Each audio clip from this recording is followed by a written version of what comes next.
O tema da mensagem é jejuando para ouvir o Senhor. O nosso texto básico é Atos 13, 2. Na próxima terça-feira nós teremos, com a graça de Deus, iniciaremos o segundo período de oração e jejum da igreja. Não queremos que isso seja feito de forma meramente legalista, porque isso não alcançaria o propósito. Ao mesmo tempo, queremos que toda a igreja se envolva e participe, salvo os casos especiais de quem não pode jejuar por motivos de algum problema, como é o caso das pessoas que são diabéticas ou com situações semelhantes. Mas, dentro do possível, queremos que a igreja se envolva. E a mensagem de hoje tem o propósito de chamar-nos a atenção para a importância de participarmos como igreja desse período. E é verdade que ninguém é obrigado a fazer nada, até porque Deus não nos obriga a fazer nada. Ele diz o que Ele quis dizer na sua palavra e devemos nos ater a ela e, se tivermos juízo, considerar. Mas nada é feito por obrigação, isso desde o início da criação. Então, o tema desse período é o mesmo do primeiro período deste ano, jejuando para ouvir o Senhor. O nosso texto bíblico, como já dissemos, é Atos 3:2, que diz: enquanto eles estavam adorando o Senhor e jejuando, o Espírito Santo disse: separem-me agora Barnabé e Saulo para a obra a que os tenho chamado. Este verso pertence a um contexto maior que queremos examinar hoje. Ele está intimamente ligado à obra missionária. E neste mês, no início do mês, teve início a campanha de missões mundiais, e desse ano, que vai até o mês de dezembro, no meados do mês de dezembro. Então vejamos, Jesus veio ao mundo para cumprir uma missão que lhe foi dada pelo Pai. João 4,34, Jesus lhes declarou: a minha comida consiste em fazer a vontade daquele que me enviou e realizar a sua obra. O alimento de Jesus era a vontade de Deus. Era esse o mecanismo, se assim podemos dizer, propulsor de tudo que ele fazia. Ele estava realmente preocupado unicamente em fazer a vontade do Pai. Esse era o alimento. Isso foi dito num contexto em que os judeus tinham ido à cidade, os discípulos dele, melhor dizendo, tinham ido à cidade comprar alimentos. E ao voltar encontraram Jesus conversando com a mulher samaritana, que depois saiu, e eles pediram que Jesus comesse, e Jesus disse: uma comida tenho para comer que vocês não conhecem. A minha comida consiste em fazer a vontade daquele que me enviou e realizar a sua obra. Em João 6,38, Jesus diz algo bem semelhante: porque eu desci do céu não para fazer a minha própria vontade, mas a vontade daquele que me enviou. Ele não veio para fazer a sua vontade. E para que entendamos isso, é importante entender que Jesus veio como homem e como ser humano, ele tinha vontade própria. como eu e você temos a nossa vontade própria. E como dissemos aqui, ninguém é obrigado a fazer nada. Desde Adão e Eva, ninguém é obrigado a fazer nada. E nós podemos escolher ou não fazer a vontade de Deus ou a nossa vontade própria. Em João 9,4, depois de curar um cego de nascença, aliás, eu não sei se foi antes, acho que foi um pouquinho antes, ou se foi dentro do contexto, já não lembro, que eu foquei no texto bíblico exato.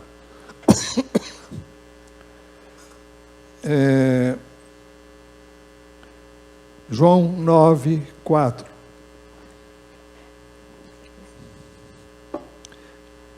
Jesus disse assim: é necessário que façamos as obras daquele que me enviou enquanto é dia. A noite vem quando ninguém pode trabalhar.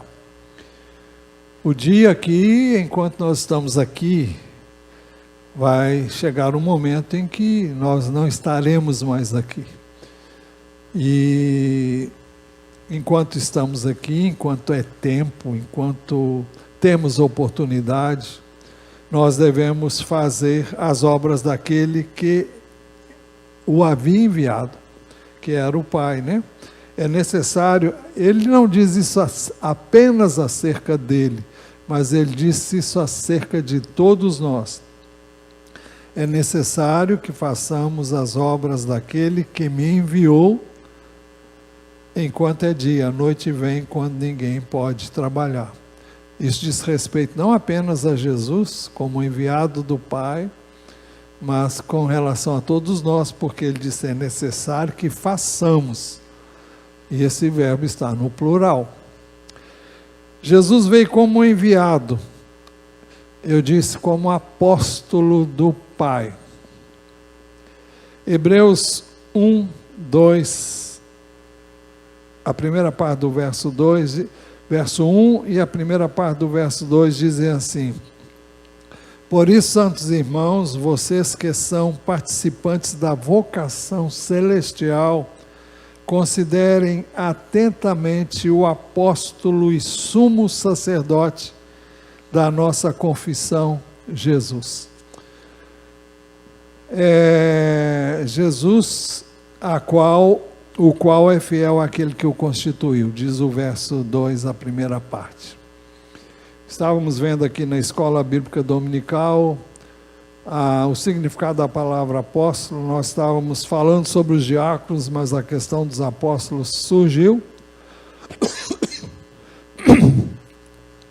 E nós tratamos desse assunto. Apóstolo significa alguém enviado em nome de outrem com uma missão, ou alguém enviado para uma missão em nome de outro. É alguém que veio para fazer a vontade, não a vontade dele, mas a vontade do Pai. Por isso Jesus é o apóstolo por excelência, conforme nos diz o texto que nós acabamos de ler em Hebreus. Então, nós cremos hoje que o termo apóstolo se aplica, e dissemos aqui na escola bíblica dominical que o termo apóstolos, como outros termos do Novo Testamento, foram simplesmente transliterados. O que é transliterar? É pegar uma palavra noutro idioma e trazer para o português. Nós temos muitas palavras como shopping, como... Quem lembra de outra coisa aí? São muitas palavras que nós trouxemos, no caso do shopping, do inglês. E no caso de apóstolo, foi trazido do grego. E no grego significa isso: alguém enviado em nome de outrem com uma missão. Então, ele não está falando em nome dele próprio, mas está falando em nome daquele que o enviou. Ele foi comissionado pelo Pai, foi convocado pelo Pai para realizar a obra que o Pai lhe entregou para fazer. Ele não foi obrigado, ele disse que voluntariamente entregava a vida dele, ele tinha o poder para dar e para reavê-la. Ele diz isso em João capítulo 10. Mas antes de Jesus padecer na cruz do Calvário, seus discípulos receberam dele uma missão idêntica à que ele havia recebido do Pai. Ele disse assim: assim como tu me enviaste ao Pai, ele está orando, é a oração chamada de oração sacerdotal, que está registrada em João capítulo 17, no verso 18 ele diz: assim como tu me enviaste ao mundo, também eu os envio ao mundo. Ele estava orando pelos seus discípulos e disse que assim como ele havia sido enviado ao mundo, ele também estava enviando os seus discípulos ao mundo. No dia da sua ressurreição, eu oro sempre para não tossir quando eu vou pregar, mas estou sempre tossindo só aqui. E eu queria que vocês orassem por isso também, viu? Não agora só, mas orassem para que realmente, eu creio que é uma questão emocional, ou então existem outros fatores que eu não sei qual é. Mas, então eu disse que Jesus, antes de padecer, ele disse, João 17, 18, assim como tu me enviaste ao mundo, também eu os enviei ao mundo. E no dia da sua ressurreição, Jesus reiterou a missão dada aos seus discípulos. João 20, 21. O primeiro dia da sua ressurreição, ele disse, e Jesus lhes disse outra vez, que a paz esteja com vocês, assim como o Pai me enviou, eu também envio vocês. Pouco antes de subir aos céus, Jesus clarificou qual seria essa missão, o porquê de enviá-los. Ele clarificou para os seus discípulos qual seria a missão deles, está registrado em Mateus 28, 18 a 20. Jesus, aproximando-se, falou-lhes dizendo, toda a autoridade me foi dada no céu e na terra. Portanto, vão e façam discípulos de todas as nações, batizando-os em nome do Pai, do Filho e do Espírito Santo, ensinando-os a guardar todas as coisas que eu lhes tenho ordenado a vocês, e eis que estou com vocês todos os dias até o fim dos tempos. Então aqui Jesus disse qual era a missão deles, o que eles teriam que fazer, e então isso foi bem clarificado. Lucas, que escreveu o Evangelho de Lucas e também o livro de Atos dos Apóstolos. Ele, ao iniciar o livro de Atos dos Apóstolos, ele se referiu ao Evangelho de Lucas, que ele já havia escrito, como o primeiro livro onde ele relatou tudo que Jesus começou a fazer e a ensinar. O texto diz assim, Atos 1, versos 1 e 2. Escrevi o primeiro livro, ó Teófilo. Ele está se dirigindo, tanto o Evangelho de Lucas, como o livro de Atos dos Apóstolos, foi escrito para uma única pessoa. Quem é esse Teófilo, eu não sei. E se você souber, você me fala depois. Mas A Bíblia não diz quem é esse Teófilo, mas foi alguém que Lucas quis dar informações detalhadas sobre aquilo que Jesus começou a fazer e a ensinar. E ele registrou isso no Evangelho de Lucas. Então eu vou ler novamente. Escrevi o primeiro livro ao Teófilo, relatando todas as coisas que Jesus começou a fazer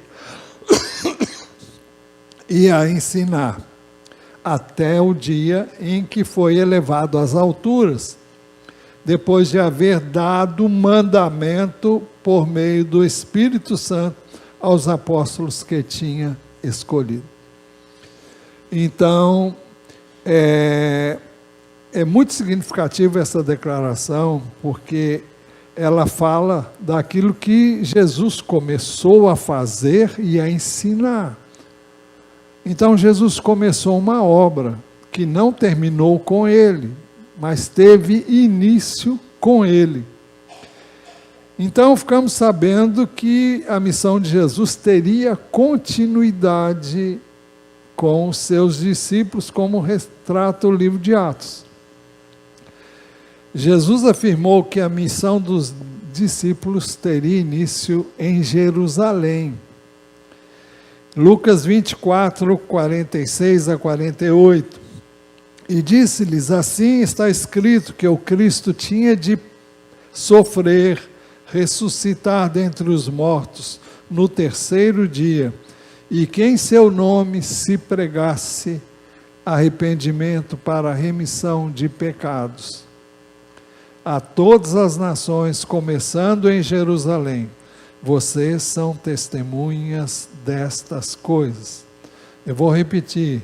E disse-lhes: assim está escrito que o Cristo tinha de sofrer, ressuscitar dentre os mortos ao terceiro dia, e que em seu nome se pregasse arrependimento para a remissão de pecados a todas as nações.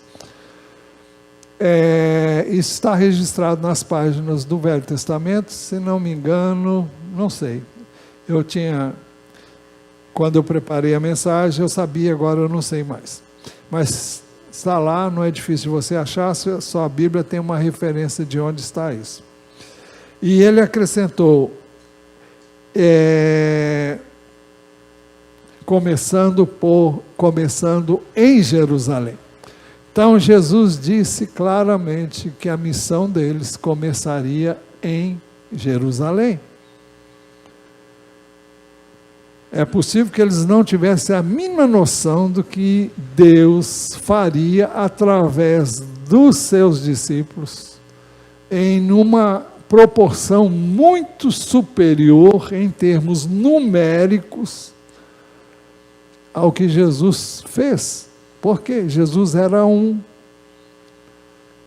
E Jesus disse que se o grão de trigo caindo na terra não morrer, fica ele só. Mas se morrer, produz muito fruto. Ele estava se referindo a si mesmo, que deveria ir à cruz e morrer. Porque assim os seus discípulos poderiam nascer de novo, nascer pelo Espírito, poderiam ter o Espírito de Deus vivendo neles e receberiam o poder do Espírito que estava sobre Jesus. Não significa que eles seriam como Jesus exatamente, ou porque em Jesus habitou toda a plenitude de Deus, mas que eles receberiam poder para fazer essa obra. E a amplitude seria muito maior.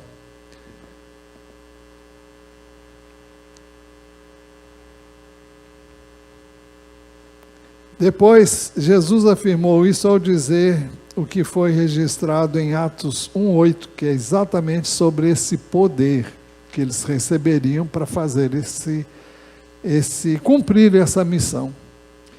Jesus reafirmou isso ao dizer o que foi registrado por Lucas em Atos 1:8. Mas vocês receberão poder ao descer sobre vocês o Espírito Santo, e serão minhas testemunhas tanto em Jerusalém, como em toda a Judéia e Samaria, até os confins da terra. Então, Jesus prometeu. Aliás, o Evangelho de Lucas diz que eles deviam permanecer na cidade até que fossem revestidos do poder do alto. Quando Lucas escreveu o livro de Atos, ele registrou mais. Mas vocês receberão poder ao descer sobre vocês o Espírito Santo, serão minhas testemunhas em toda a Judéia e Samaria e até os confins da terra. O livro de Atos dos Apóstolos descreve o crescimento da igreja após esse dia, que veio a se cumprir e está registrado em Atos 2, quando o Espírito veio sobre eles e pousou sobre cada um deles como línguas de fogo. Estavam reunidas ali no mínimo 120 pessoas, que é o que estavam acostumados a estar reunidos depois que Jesus foi elevado às alturas. Então eles permaneceram ali na cidade em oração, junto com as mulheres, e naquele dia eles foram literalmente batizados no Espírito Santo. E o resultado disso vai ser tremendo.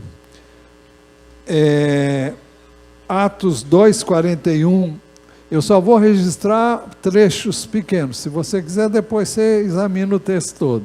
Atos 2:41b diz que havendo um acréscimo naquele dia de quase 3.000 pessoas. Quando foi isso? Na primeira mensagem que Pedro pregou em Jerusalém, aconteceu isso. Houve um acréscimo de quase 3.000 pessoas que receberam Jesus como Salvador e Senhor. Depois, um pouco mais adiante, no capítulo 4, verso 4b, diz assim: muitos dos que ouviram a palavra creram, subindo o número desses homens a quase 5.000. Eram quase 3.000, algum tempo depois. Não foi no dia seguinte, não foi na semana seguinte. Nós não sabemos exatamente quanto tempo houve entre uma coisa e a outra, entre um acontecimento e outro. Mas o que é relatado no capítulo 3, com a cura de um cego, de um coxo de nascença, e os seus desdobramentos, mostram aqui no capítulo 4 que muitos dos que ouviram a palavra creram, subindo o número desses homens a quase 5.000. Homens, não se menciona o número das mulheres, mas elas também conheceram Jesus.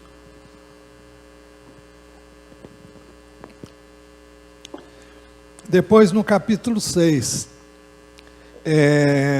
logo depois da instituição dos diáconos, da eleição dos diáconos, diz que em Jerusalém o número dos discípulos aumentava.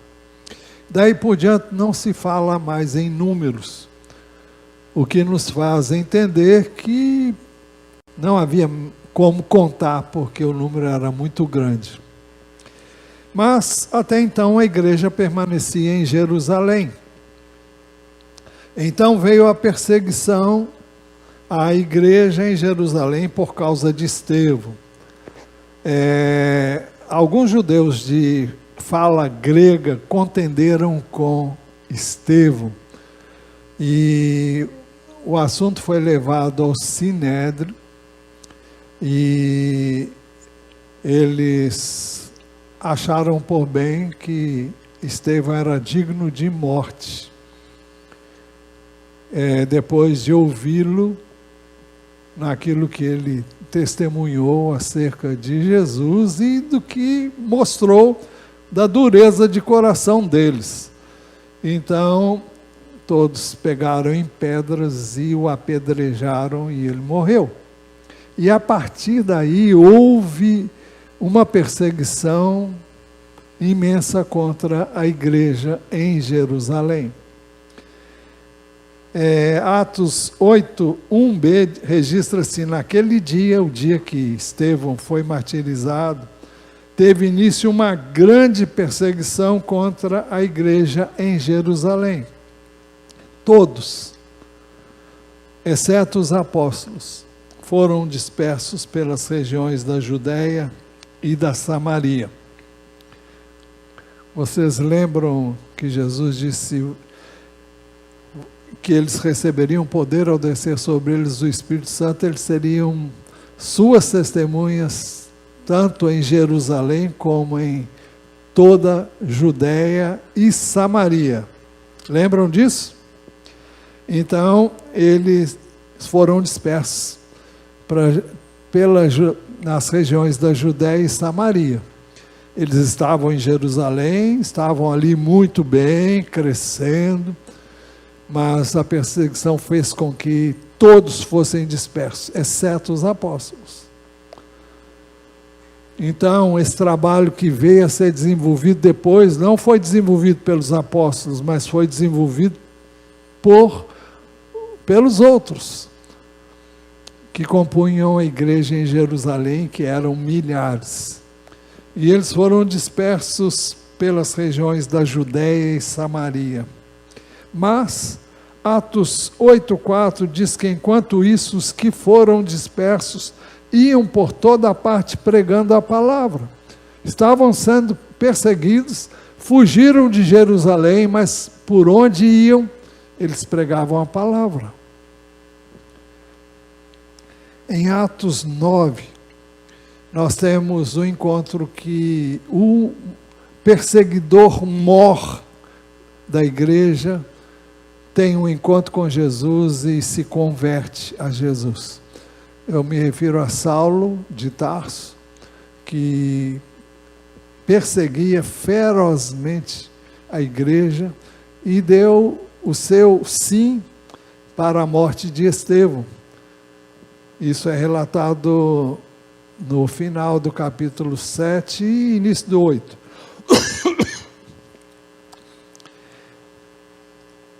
Então, 8,4 diz: enquanto isso, os que foram dispersos iam por toda parte pregando a palavra. Então, em Atos 9, Saulo, que até então perseguia a igreja, veio a se converter ao Senhor Jesus. E então, no capítulo 9, no verso 31, nós ficamos sabendo que a igreja teve paz. Também por toda a Judéia, Galiléia e Samaria. A igreja já está na Judéia. Judéia é como se fosse um estado, porque Jerusalém era a capital, e Judéia era uma região maior, corresponde a um estado, como os que temos no nosso país. Não sei exatamente dizer qual a dimensão, porque não pesquisei isso. Quando fala da Galiléia, está falando principalmente, quando Jesus falou em Samaria, estava abrangendo a Galiléia, porque era tudo que ficava no norte. Judéia ficava no sul, o norte era Samaria, mas aqui menciona detalhadamente Judéia, Galiléia e Samaria. Atos 9, 31, assim a igreja tinha paz em toda a Judéia, Galiléia e Samaria, edificando-se e caminhando no temor do Senhor, e no consolo do Espírito Santo crescia em número. A igreja saiu de Jerusalém, a igreja já alcançou toda a Judéia, já alcançou a região de Samaria, incluindo Galiléia.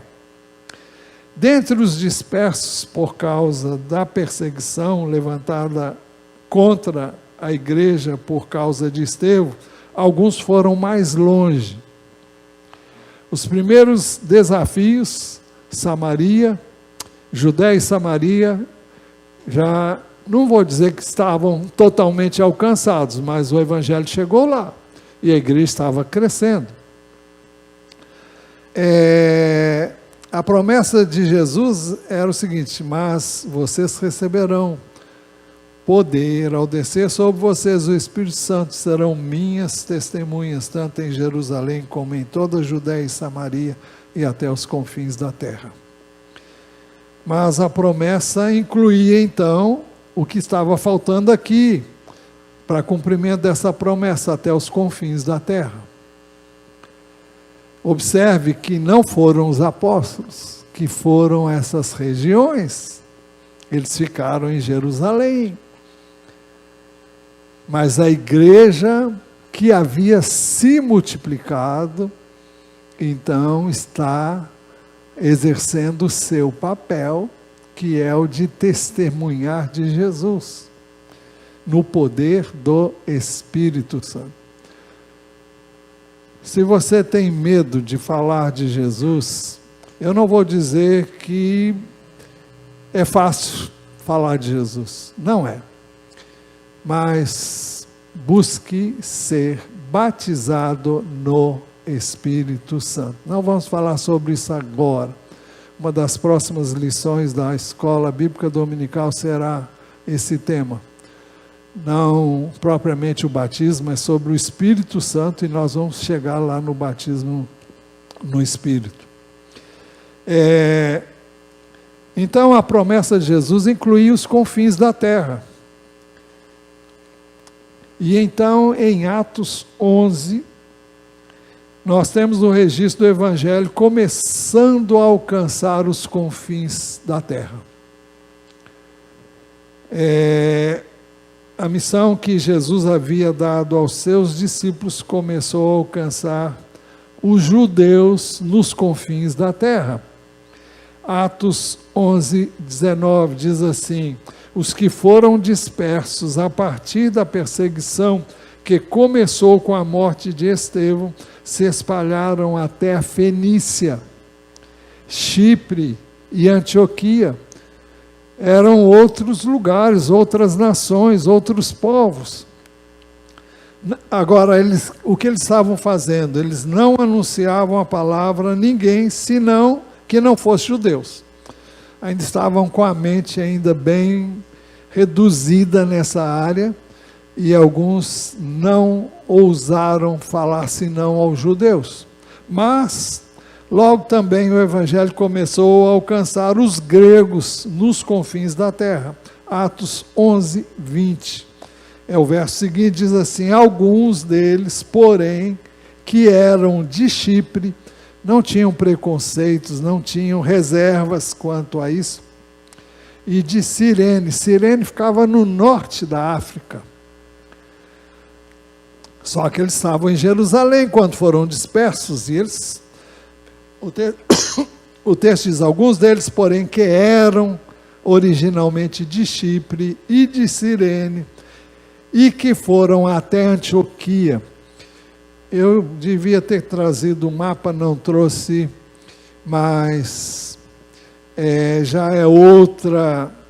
Antioquia ficava na Síria, por isso que há duas Antioquias. Antioquias da Síria, que era o primeiro, geograficamente ficava mais próximo dessa expansão, e um pouco mais para dentro ficava a Antioquia da Pisídia. São dois estados diferentes. Província da Síria e a da Pisídia. Mas o texto que eu li está falando da Antioquia da Síria. Então, o texto diz: alguns deles, porém, que eram de Chipre, de Cirene, e que foram até Antioquia, foram mais adiante, falavam também aos gregos, anunciando-lhes o Evangelho do Senhor Jesus. Então, os irmãos podem ver que o Evangelho começou a ser anunciado nos confins da terra. Podemos dizer que isso ainda não foi alcançado em toda a sua plenitude. Existem tantos povos que não foram alcançados ainda. Um dos nossos alvos, através da Global Commission e também da JAMI, é alcançar os povos menos alcançados no mundo, que ficam na chamada janela 10/40, onde residem os povos mais pobres de todo o planeta. E a Global concentra os seus esforços nesta região.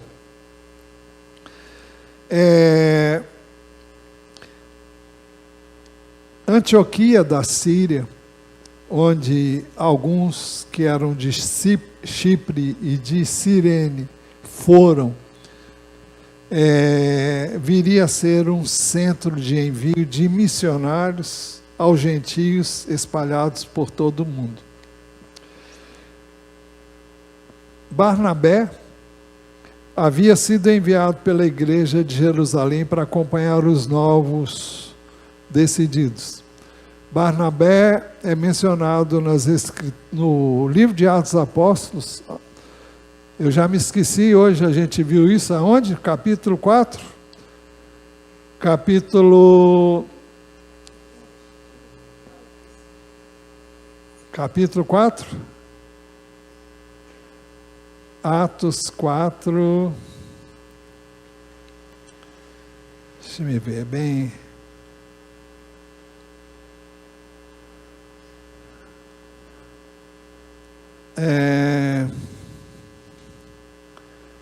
Aqui diz no verso 36, então José, a quem os apóstolos chamavam de Barnabé, que quer dizer filho da consolação, um levita natural de Chipre, vendeu um campo que possuía, trouxe o dinheiro e depositou aos pés dos apóstolos. Nós explicamos por que disso, também aqui hoje na escola bíblica. Então esse é o Barnabé. Existe até um hino sobre Barnabé. Quantos aqui conhecem?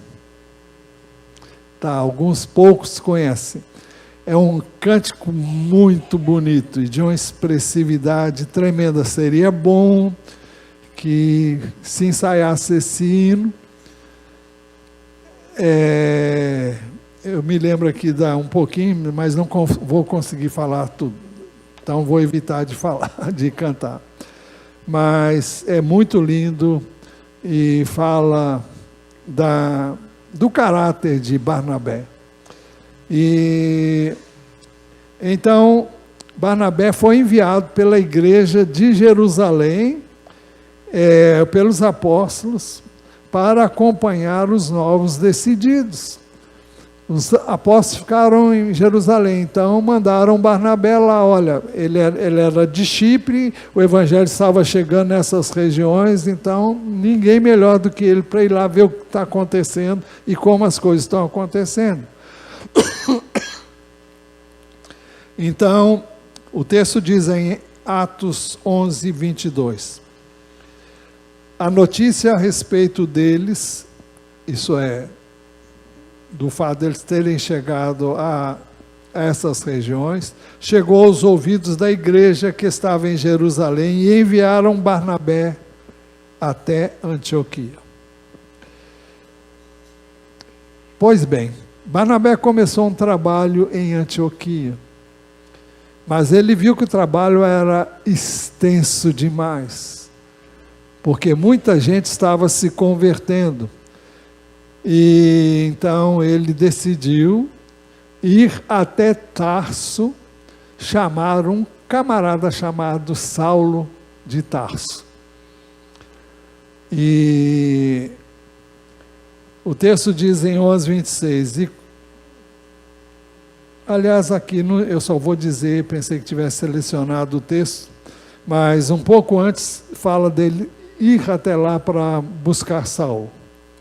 E quando o encontrou, diz o verso 26, levou-o para Antioquia, e durante um ano inteiro se reuniram naquela igreja e ensinaram numerosa multidão. Em Antioquia, os discípulos foram pela primeira vez chamados de cristãos.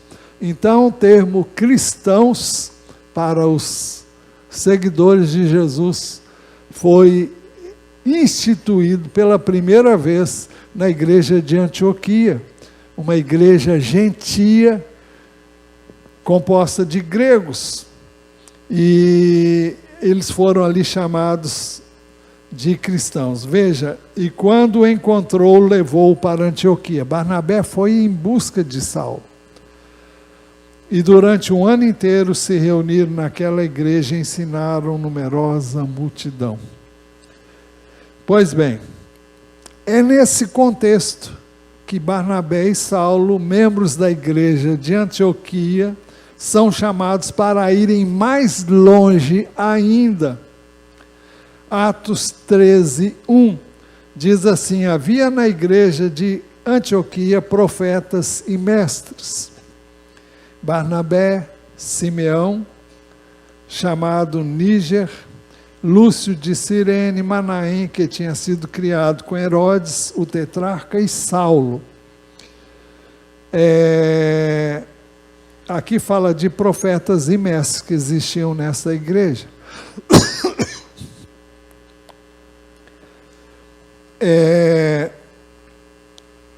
Na igreja de Antioquia, enquanto eles estavam adorando e jejuando, o texto diz assim: enquanto eles estavam adorando o Senhor e jejuando, a igreja de Antioquia estava fazendo aquilo que Jesus disse que os seus discípulos fariam. O texto que nós já examinamos, não vou examinar ele, só vou citar. A igreja de Antioquia estava adorando e jejuando como o Senhor Jesus havia previsto que os seus discípulos fariam quando ele não estivesse mais entre eles, fisicamente falando. Marcos 2, 18 a 20 diz assim: ora, os discípulos de João e os fariseus estavam jejuando. Algumas pessoas foram perguntar a Jesus por que os discípulos de João e os discípulos dos fariseus jejuam, mas os seus discípulos não jejuam. Jesus respondeu: como podem os convidados para o casamento jejuar enquanto o noivo está com eles? Durante o tempo em que o noivo estiver presente, não pode jejuar. No entanto, virão dias em que o noivo lhe será tirado, uma referência à ascensão de Jesus aos céus. E então, naquele dia, eles vão jejuar. E a igreja de Antioquia, uma igreja gentílica, composta de pessoas, de gregos. Então, eles estavam adorando o Senhor e jejuando.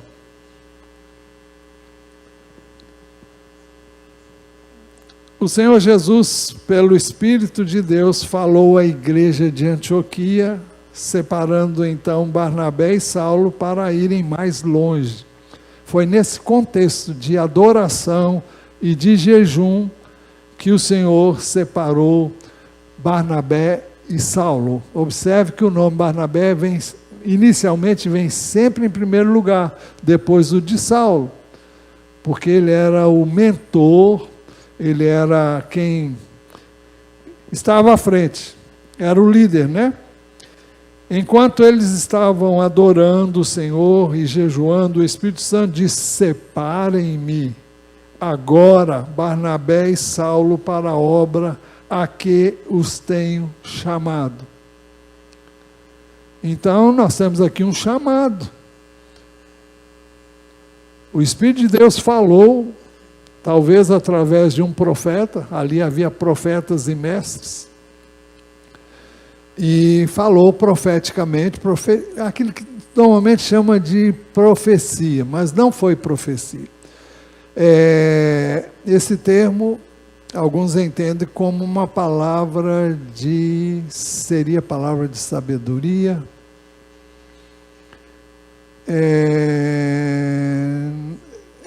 e de conhecimento também.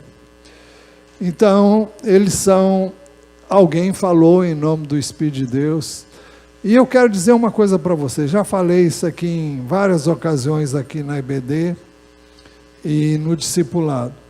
Quando o Espírito Santo fala, ele está falando em nome de Jesus. Porque Jesus deixou isso claro em João capítulo 16, a partir do verso 12. Ele falando sobre o envio do Espírito Santo. Ele disse que o Espírito Santo não falaria por si mesmo, mas diria tudo que ele tivesse ouvido e que fosse dele. Ele disse que disse isso porque tudo que era do Pai era também dele. Por isso ele disse que ele... Aliás, eu vou ler. Que horas são, gente? Ainda tem um tempo. João, capítulo 16, a partir do verso 12. Jesus disse, tem ainda... Eu que estou dizendo que Jesus disse, o texto diz assim, tenho ainda muito para lhes dizer, mas vocês não podem suportar agora. Não podiam receber tudo que Jesus tinha para falar. Porém, quando vier o Espírito da verdade, ele os guiará em toda a verdade. Ele não falará por si mesmo, mas dirá tudo que ouvir e anunciará a vocês as coisas que estão para acontecer. Ele me glorificará, porque vai receber do que é meu e anunciará isso a vocês. Tudo que o Pai tem é meu. Por isso eu disse que o Espírito vai receber do que é meu e anunciar isso a vocês. Emocionante isso aqui. Tudo que o Pai tem é meu.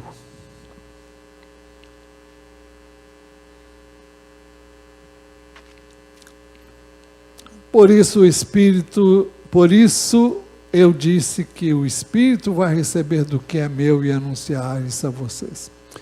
Eu não sei quantos aqui já viram uma profecia de profeta realmente, que fala em nome do Senhor.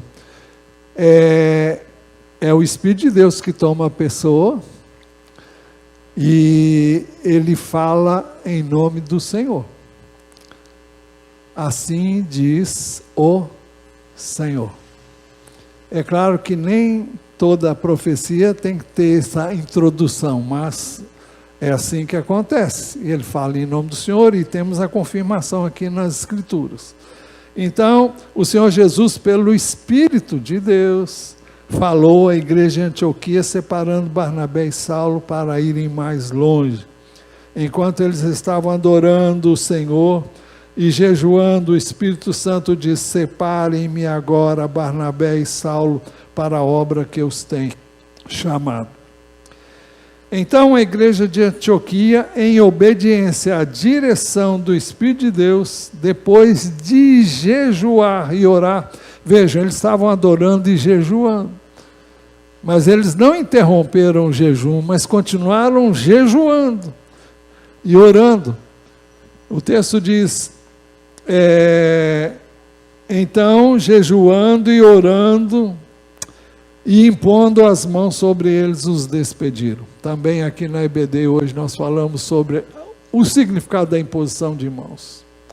A igreja impôs as mãos sobre Barnabé e Saulo, e eles receberam assim a autoridade da igreja, que representa o Senhor Jesus, do qual ele é o cabeça. E eles foram enviados com a bênção da igreja, com a autoridade conferida pela igreja do Senhor Jesus. E ele, então, jejuando e orando, e impondo as mãos sobre eles, os despediram. Então, os irmãos observem, a igreja de Antioquia, uma igreja nova, organizada, estava enviando seus 2 primeiros missionários, mencionados no livro de Atos dos Apóstolos. Os 2 primeiros missionários eram apóstolos.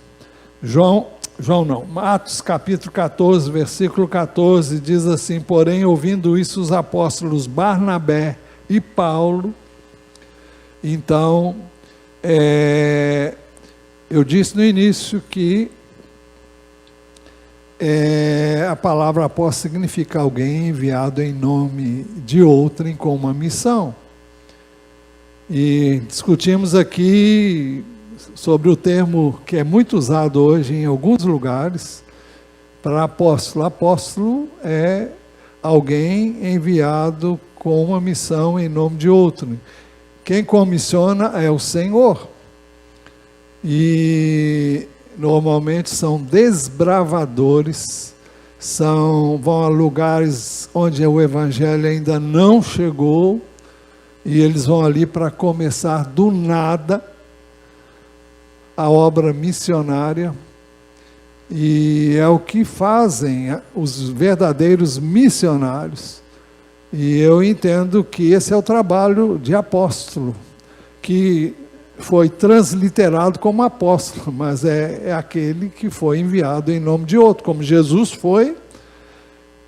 Também ele disse que os seus discípulos seriam, e nós vemos a igreja crescendo através não dos apóstolos propriamente ditos, mas através de outros que foram também usados para ministrar a palavra. Assim teve início, por meio de uma igreja gentílica, a obra de missões que levaria o evangelho às regiões mais remotas. Todo mundo de então ouviu a palavra de Deus naquele tempo de alguma forma, de alguma maneira. Atos 13, 4 e 5 diz assim: Barnabé e Saulo, enviados pelo Espírito Santo, foram até Seleucia e dali navegaram para Chipre. Quando chegaram a Salamina, começaram a anunciar a palavra de Deus nas sinagogas judaicas.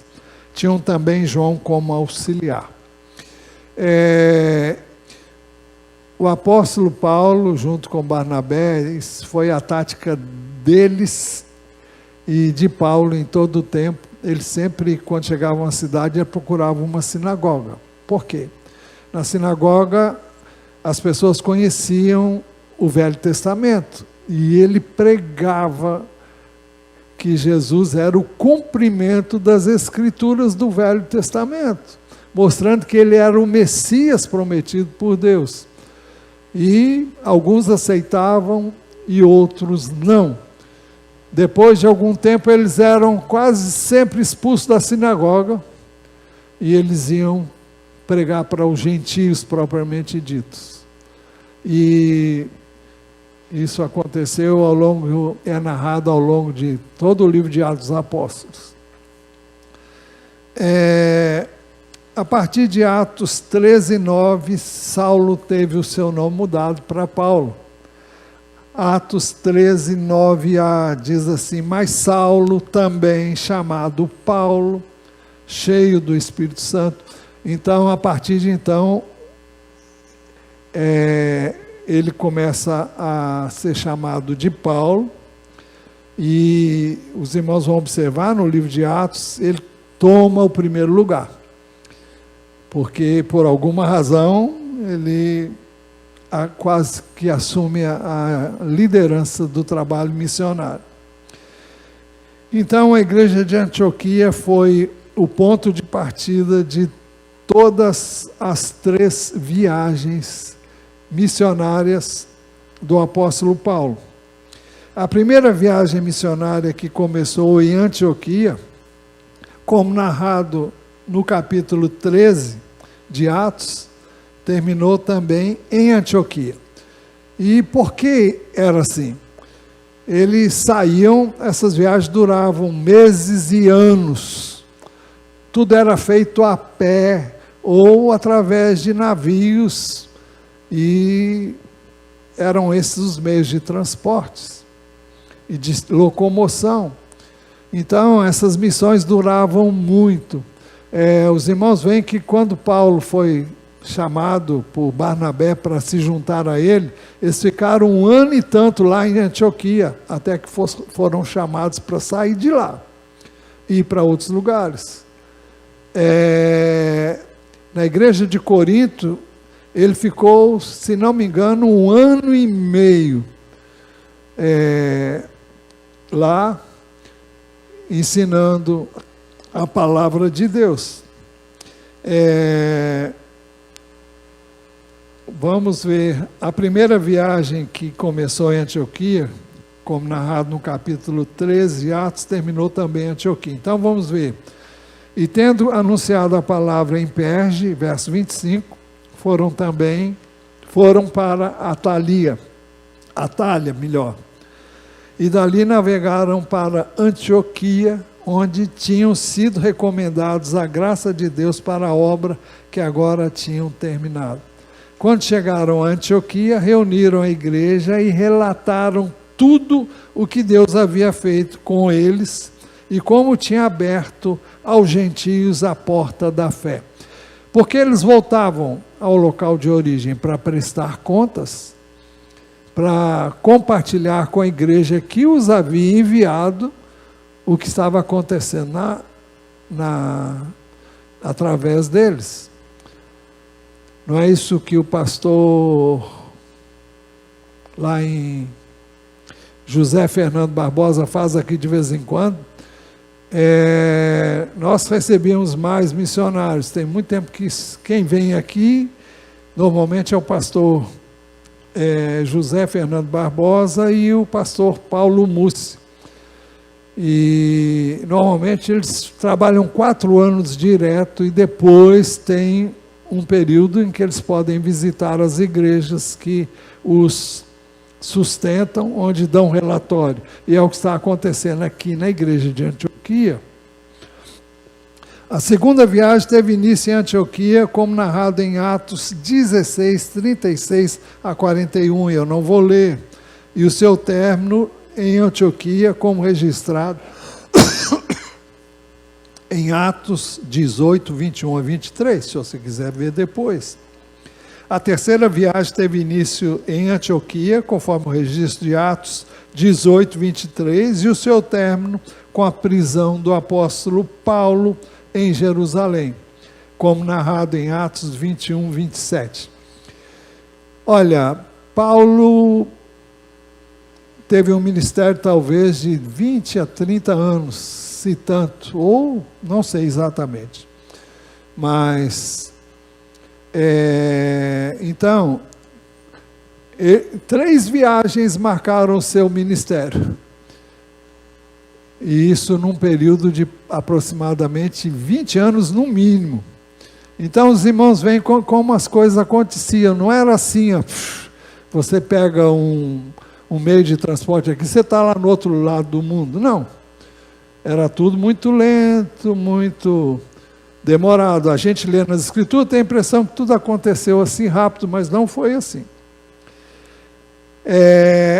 Em Mileto, pouco antes de se dirigir a Jerusalém, onde seria preso, o apóstolo Paulo disse, a partir do verso 20 e versículo 20, vocês sabem que jamais deixei de anunciar o que fosse proveitoso e de ensinar isso a vocês publicamente e também de casa em casa, testemunhando tanto a judeus como a gregos o arrependimento para com Deus e a fé em nosso Senhor Jesus Cristo. E agora, impelido pelo Espírito, vou para Jerusalém, não sabendo o que ali vai me acontecer, exceto que o Espírito Santo, de cidade em cidade, me assegura que prisões e sofrimentos estão à minha espera. Porém, em nada considero a vida preciosa para mim mesmo, desde que eu complete a minha carreira e o ministério que recebi de quem? Do Senhor Jesus, para testemunhar o evangelho da graça de Deus. Ele sabia que a coisa não ia ficar boa, mas ele ia até o fim. E esse verso 24 é muito impactante. Porém, em nada considero a vida preciosa para mim mesmo, desde que eu complete a minha carreira e o ministério que recebi do Senhor Jesus para testemunhar o Evangelho da graça de Deus. Ele estava pronto a morrer por isso e morreu. No final da sua vida, ao saber que a sua morte estava perto, ele disse, 2 Timóteo 4, 6 a 8, quanto a mim, já estou sendo oferecido por libação. Libação normalmente era uma bebida alcoólica que era derramada sobre a carne do sacrifício. E hoje é muito comum as pessoas colocarem uma bebida alcoólica para temperar uma carne. Quem já fez isso ou sabe disso? Ninguém sabe, né? Todo mundo, claro que sabe. E o álcool evapora e fica hein? Quem falou? Vinho ou vinagre. Pois bem, no final da sua vida, ao saber da sua morte, está perto, é isso que eu estava falando. Quanto a mim, já estou sendo oferecido por libação, e o tempo da minha partida chegou. Combati o bom combate, completei a carreira, guardei a fé. Desde agora me está aguardada a coroa da justiça, que o Senhor, reto juiz, me dará naquele dia, e não somente a mim, mas também a todos que amam a sua vinda. E não somente a mim, mas a todos que amam a sua vinda. O crente verdadeiro aguarda a vinda de Jesus. E quando faz isso, ele anda com os pés dentro do chinelo e não se entrega aos prazeres que o mundo oferece. Não que o crente não possa ter prazer, mas dentro da palavra, né? Então, isso é missão. Não estamos querendo bitolar a ação do Espírito de Deus. Ele age como Ele quer e quando Ele quer, Ele usa quem Ele quer. Mas o Senhor Jesus, pelo Espírito Santo, falou à igreja de Antioquia, separando Barnabé e Saulo para a obra que os tinha chamado. Enquanto eles estavam adorando o Senhor e jejuando, o Espírito Santo disse: separem-me agora Barnabé e Saulo para a obra que eu os tenho chamado. Através do jejum você se humilha diante do Senhor, confessando a sua carência, a sua necessidade, a sua incapacidade, a sua pequenez, a sua insignificância, a sua miserabilidade. Eu duvido que você possa reconhecer isso depois de uma lauta refeição com um pandu cheio, se você vai estar aberto para ouvir o Espírito de Deus. Você está noutra dimensão, mas o jejum traz você para uma condição em que você sente que você é um cara. Você sente a sua pequenez, a sua insignificância. É um meio de você se humilhar diante de Deus e reconhecendo e abrindo o espaço para ouvir o Espírito de Deus. Você coloca as suas necessidades diante do Senhor quando jejua, mas você fica sensível para ouvir a voz do Senhor para obedecer. Você ouve e percebe a vontade do Senhor para a sua vida e ministério. Por isso é importante a prática do jejum. Atos 13, 2, enquanto eles estavam adorando o Senhor e jejuando, o Espírito disse: separem-me agora Barnabé e Saulo para a obra a que eu os tenho chamado. Nesses 40 dias de jejum e oração, abra o seu coração para o Senhor e ouça o que Ele tem em mente para a sua vida, para a sua família, para o seu ministério. Nosso período de 40 dias começa na próxima terça-feira. Você deve abster-se, se você se dispuser, abster-se de uma refeição diária para estar com o Senhor, através da sua palavra e da oração. Palavra e oração andam juntos. Deus se revela pela palavra e pelo seu Espírito. A revelação do Espírito não contraria a palavra, daí a importância de você provar o que você ouvir. E eu não digo que você vai ouvir com esses ouvidos, é uma voz interior, é uma convicção, é uma certeza. Isso é chamado de testemunho do Espírito.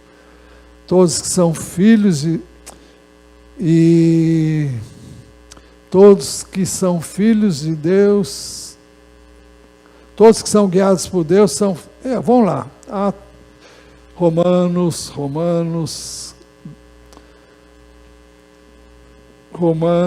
8. Romanos 8? Deixa eu ver se é Romanos 8. Espera aí, Romanos... Gente... 8,14, deixa eu ver se é isso mesmo. Pois todos que são guiados pelo Espírito de Deus são filhos de Deus. Então você é guiado pelo Espírito de Deus. Agora a voz do Espírito de Deus não é voz de trombeta, não. Deus fala aqui.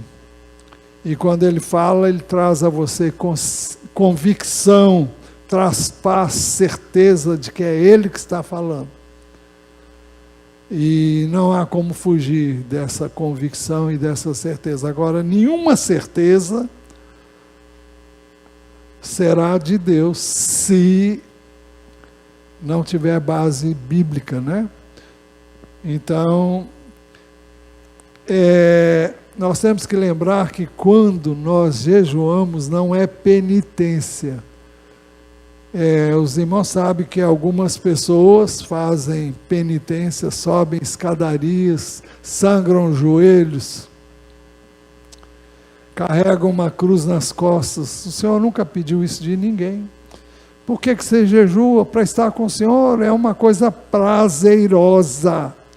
É claro que você está dizendo não para a sua carne, ela grita inicialmente, mas você está com o Senhor. Jesus disse, dias virão em que o noivo lhe será tirado, e naquele dia eles jejuarão.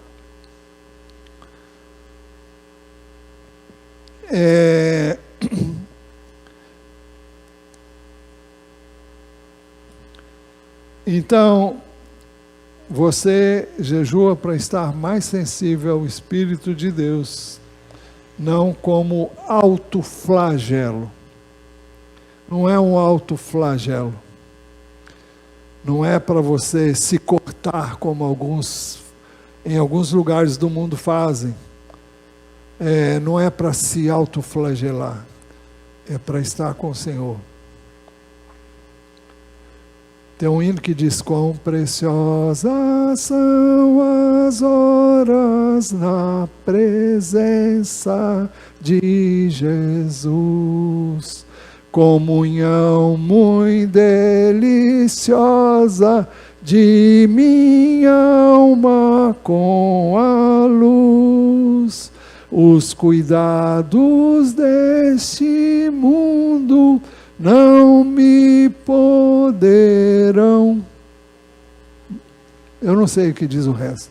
As palavras que ele fala, trazem-me consolação. Trazem-me consolação. Então, é um hino do cantor cristão. Então você jejua para estar com o Senhor, tenha isso em mente. Não é algo terrível, é algo bom. Se não for, não é para ser feito. Então, nesse momento eu estou convocando os irmãos para se juntarem, juntarmos-nos como igreja e buscarmos o Senhor. Vamos ouvir o Senhor, vamos orar por avivamento, vamos orar por salvação de vidas e pedir ao Senhor que fale onde eu estou inserido nessa situação. O que o Senhor quer que eu faça? Qual a direção do Senhor para a minha vida, para a minha família, para a minha vida, para a minha família, para o meu ministério? Vamos orar. Fecha os olhos. Senhor, buscamos a Tua face e o fazemos com gratidão. Somos gratos por Tua graça sobre nós, que excede em muito ao nosso entendimento. Somos gratos por Jesus, somos gratos pelo Teu Santo Espírito, que vive e habita em nós. Pedimos que o Senhor se revele a nós e nos dê sempre a graça de Te ouvir no nosso interior. E que possamos ser obedientes à Tua direção e orientação. Traz um avivamento sobre nós, Deus. Traz um despertamento. Santifica a Tua igreja. Há um cântico que diz: santifica a Tua igreja, santifica Tua igreja, ó Senhor Jesus. Bom, eu acho que tem uma estrofe que diz assim: sem Tua graça ela murcha, ficará vazia e sem vigor. Sem a presença do Senhor, a nossa vida é murcha, é sem sentido, e nós não temos nenhum vigor. É necessário que nós busquemos a presença do Senhor.